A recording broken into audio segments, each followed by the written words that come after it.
C'est une avancée médicale qui va transformer le quotidien des professionnels et des patients. C'est un ordinateur très puissant qui permet de mieux prendre en charge les personnes souffrant de traumatisme crânien. Le système est installé à la Ménard et c'est le résultat de 6 années d'attente. Le reportage de Hélène Arté et Marc Balsa. Derrière cette porte se cache un calculateur capable d'effectuer 3000 milliards d'opérations par seconde.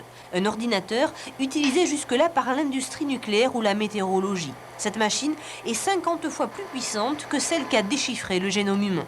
Des capacités qui lui permettront d'enregistrer en même temps toutes sortes de données, les paramètres vitaux des malades ainsi que toutes les activités des appareils thérapeutiques. Dans ce service de réanimation, on travaillait depuis 6 ans sur le projet en partenariat avec le laboratoire de biomathématiques de l'Université de Lille et une dizaine d'entreprises dans des secteurs de pointe. Il va être utile en fait pour l'ensemble des malades de réanimation qui sont lourdement monitorés, si j'ose dire, et pour lesquels un grand nombre de données sortent des différents moniteurs qui les entourent.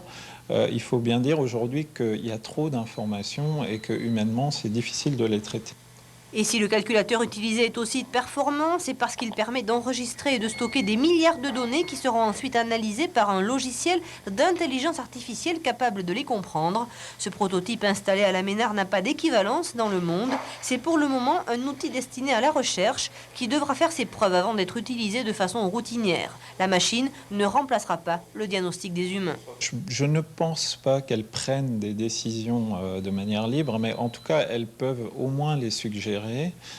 En particulier à des moments où notre attention est altérée, soit du fait de l'heure, soit du fait de la complexité d'un certain nombre de situations. Il n'est pas question pour l'instant de remplacer les médecins par des machines. Ce projet baptisé EASY a coûté 2,5 millions d'euros financé à 49% par des fonds européens. Outre les perspectives médicales, il permet aussi d'entrevoir la possibilité pour de jeunes Martiniquais de se former à la recherche, secteur pour lequel ils devaient jusque-là s'expatrier en France ou aux États-Unis. La banane antillaise tente